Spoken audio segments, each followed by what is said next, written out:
যাবে না।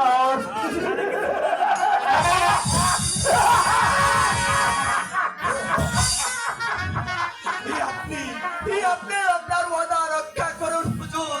এই তো আমি ওয়াদা রক্ষা করছি আব্দুল জব্বার। তুমি আমার কাছ থেকে একটি পাওনা পেয়েছো, আর একটি পাওনা বাকি আছে, সেও আমি এখন শোধ করে দিচ্ছি।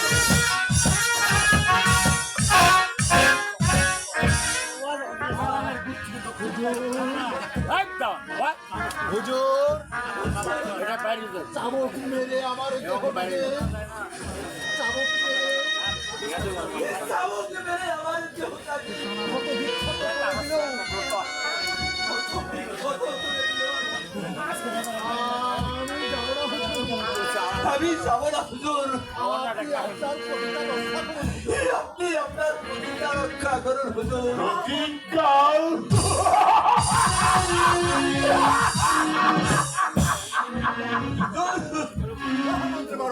মহামন্ত্রী মারওয়ান সম্রাট আব্দুল জব্বার যে পাগল হয়ে গেছে মহামন্ত্রী বাবা, তাই তোকে আমি নিষেধ